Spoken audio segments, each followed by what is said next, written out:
Assalamualaikum warahmatullahi wabarakatuh. Pada kesempatan kali ini, saya akan menjawab pertanyaan yang diajukan dosen saya terkait untuk memenuhi tugas pertemuan 10 mengenai materi manajemen sumber daya manusia ataupun MSDM dan sistem penggajian. Pertama, perkenalkan, nama saya itu Muhammad Ridho, NIM 19053013, jurusan Pendidikan Ekonomi, konsentrasi akuntansi, Universitas Negeri Padang. Pertanyaan pertama itu pertanyaan diskusi 15.1 yang mana pada bab ini menekankan banyak manfaat yang dapat dihasilkan dengan menggabungkan MSDM dan basis data penggajian. Namun demikian, masih juga terdapat banyak perusahaan yang mengelola sisi informasi tersebut secara terpisah. Apakah Anda berpikir demikian? Menurut saya, di dalam beberapa perusahaan itu sistem informasi SDM ataupun penggajian masih tergolong terpisah, masih dilakukan secara terpisah.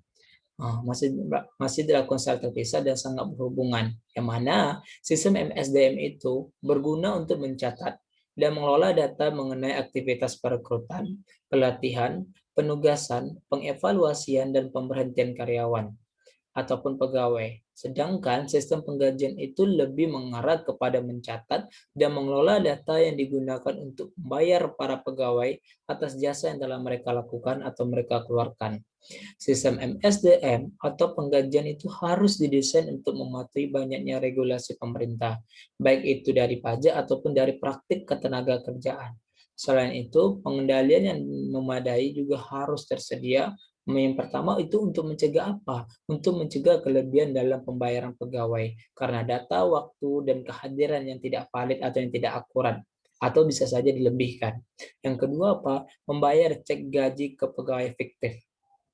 Sehingga kedua ancaman ini dapat diminimalkan dengan pemisahan tugas yang sangat tepat antara sistem MSDM tadi dan sistem penggajian tadi.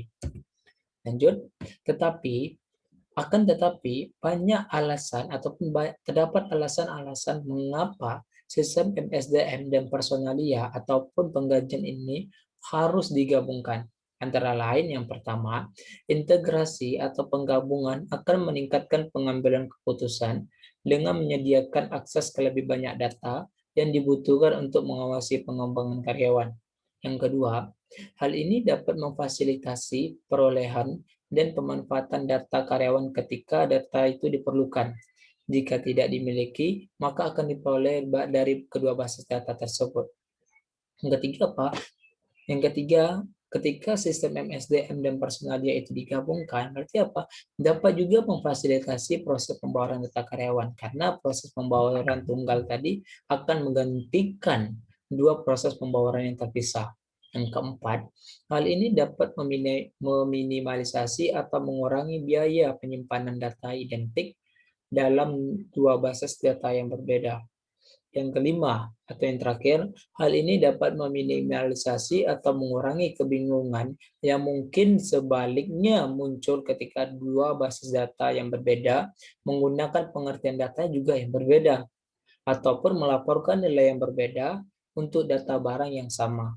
Sehingga apa? Jika ditarik kesimpulan, sistem MSDM dan personalia ini tergantung pada perusahaan ingin menggunakan yang terpisah ataupun ingin menggunakan yang gabungan. Tetapi pada dasarnya MSDM dan personalia ini memiliki hubungan yang sangat erat dan kaitan yang sangat erat.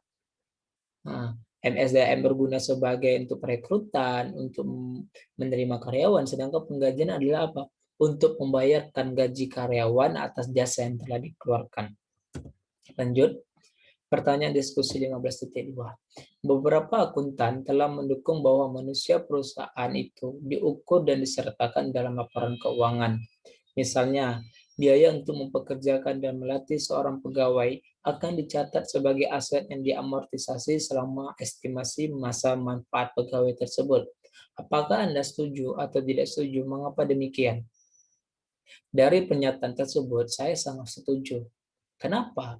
Di dalam era informasi, di dalam era teknologi, apalagi sekarang di dalam era 4.0 atau lagi kita sekarang akan mengarah kepada 5.0, yang mana nilai dasar pengetahuan karyawan itu sangat penting. Nilai dasar karyawan, pengetahuan, dan nilai dasar keterampilan karyawan di suatu perusahaan itu sangat penting. Tetapi ada kendalanya, namun kendalanya itu adalah di subjektivitas tersebut, yang mana subjektivitas dalam mengukur nilai investasi perusahaan dalam pengetahuan dan keterampilan karyawan. Untuk mengukurnya, perusahaan harus memfasilitasi manajemen sumber daya mereka yang ada itu secara lebih efektif dengan memfokuskan lebih banyak perhatian pada hal tersebut, seperti mempekerjakan ataupun memberikan pelatihan, training kepada karyawan. Di satu perusahaan atau beberapa perusahaan seperti perusahaan Dow Chemical dan Skandia, mereka telah berusaha secara resmi memberikan informasi kepada pemegang saham tentang modal intelektual, tentang pengetahuan, modal keterampilan yang dimiliki dari perusahaan tersebut.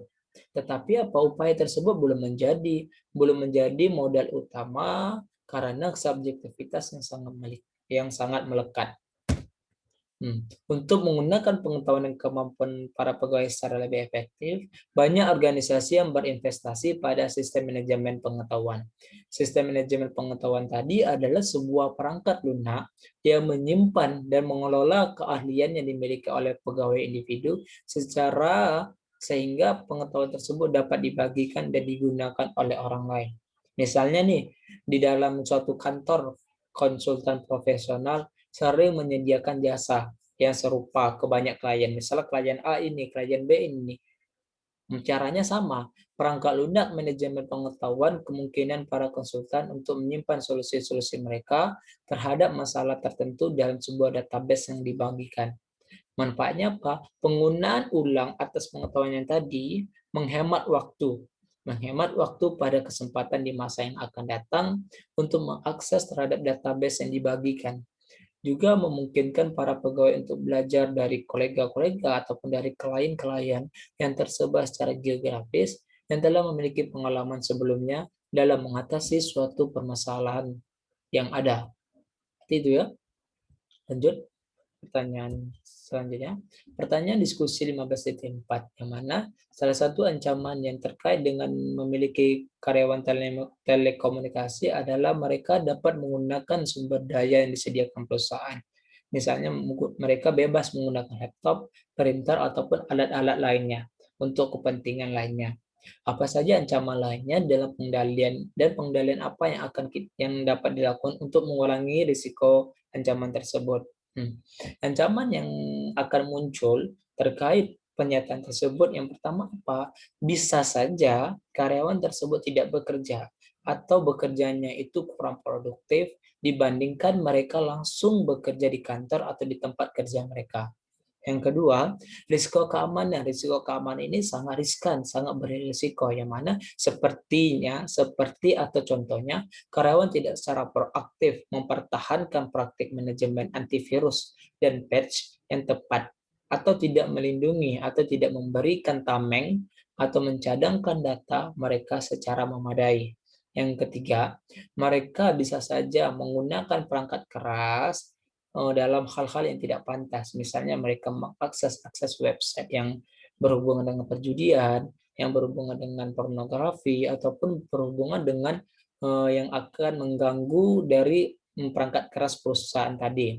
Yang keempat apa? Peningkatan risiko hilangnya kerahasiaan dan privasi jika data sensitif disimpan di komputer jarak jauh. Penyimpanan jarak jauh tersebut juga dapat melanggar peraturan privasi seperti HIPAA. Seperti itu. Sehingga apa? Kontrol apa yang dapat kita lakukan untuk mengurangi ancaman-ancaman tadi? Yang pertama apa? Solusi untuk potensi ancaman ini terutama melibatkan pemantauan dan penggunaan kontrol keamanan. Hal ini juga sudah kita pelajari pada bab 8. Misalnya, perangkat lunak atau yang biasa kita sebut dengan software yang ada memungkinkan perusahaan untuk memantau karyawan, termasuk apa yang mereka lakukan di jaringan internet. Selain itu, sebuah perusahaan juga dapat mengharuskan karyawan telekomunikasi login jaringan perusahaan mereka dan menyimpan semua file terkait pekerjaan di jaringan perusahaan dan tidak di mesin rumah mereka. Koneksi VPN dapat dikonfigurasi untuk membatasi apa yang mereka lakukan, apa yang mereka akses, apa yang mereka telusuri. Nah, sehingga apa hal ini dapat mencegah penyimpanan lokal data sensitif dan pembaruan wajib perangkat lunak antivirus dan keamanan. Perangkat lunak VPN juga dapat dirancang untuk mencegah karyawan membuka koneksi VPN secara bersamaan ke jaringan perusahaan dan koneksi kedua ke ISP mereka, yakni menonaktifkan split tunneling. Berarti itu ya, kontrol ataupun pengendalian yang kita lakukan, yaitu misalnya kita dengan perangkat lunak yang kita miliki, perusahaan dapat memantau aktivitas apa saja yang dilakukan oleh karyawan di dalam situs jaringan internet perusahaan tadi. Lanjut, pertanyaan terakhir, pertanyaan diskusi 15.6, yang mana bab ini membahas bagaimana Departemen SDM harus memiliki tanggung jawab untuk memperbarui database MSDM ataupun penggajian untuk perekrutan, pemecatan, dan promosi jabatan. Jenis perubahan lain apa yang mungkin perlu dilakukan? Dan pengendalian apakah yang harus diimplementasikan untuk memastikan ketepatan dan validitas perusahaan tersebut, perubahan dari pernyataan tersebut. Di sini apa? Mungkin saja perubahan yang mungkin terjadi itu adalah perubahan nama. Bisa saja karyawan tersebut sudah berubah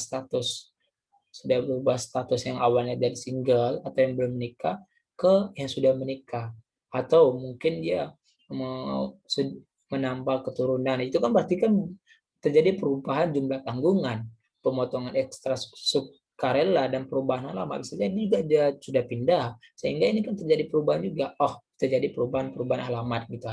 Sehingga kontrol apa yang harus kita terapkan untuk memastikan keakuratan dan validitas perubahan tersebut? Yang pertama, izinkan karyawan untuk membuat perubahan ini, perubahan apa yang akan dilakukan karyawan tersebut melalui aplikasi web. Mungkin perusahaan akan menyediakan aplikasi web. Aplikasi web ini adalah aplikasi yang misalnya yang dapat digunakan karyawan untuk mengubah data-data yang mereka butuhkan gitu, yang tersedia di internet organisasi. Aplikasi tersebut harus mencakup pemrosesan pemeriksaan integritas untuk mencegah entry data yang tidak valid atau yang tidak akurat. Yang kedua apa? Verifikasi loop tertutup, yang mana menampilkan semua perubahan pada karyawan juga harus digunakan. Yang ketiga, untuk memastikan data tadi itu valid atau akurat, autentikasi multifaktor harus diperlukan untuk memasukkan perubahan tersebut. Yang keempat, kontrol akses yang ketat harus diimplementasikan untuk melindungi database master. Serta yang terakhir apa? Kontrol detektif, yang mana kontrol ini digunakan secara terpisah untuk memberitahu karyawan tentang perubahan apa yang telah dibuatnya dan meminta karyawan untuk mengkonfirmasi atau membenarkan data yang mereka masukkan itu sudah valid atau sudah benar. Nah, mungkin sekian pembahasan dari saya mengenai pertanyaan mengenai manajemen sumber daya manusia dan penggajian. Lebih kurang saya mohon dimaafkan. Wabillahi taufiq wal hidayah. Wassalamualaikum warahmatullahi wabarakatuh.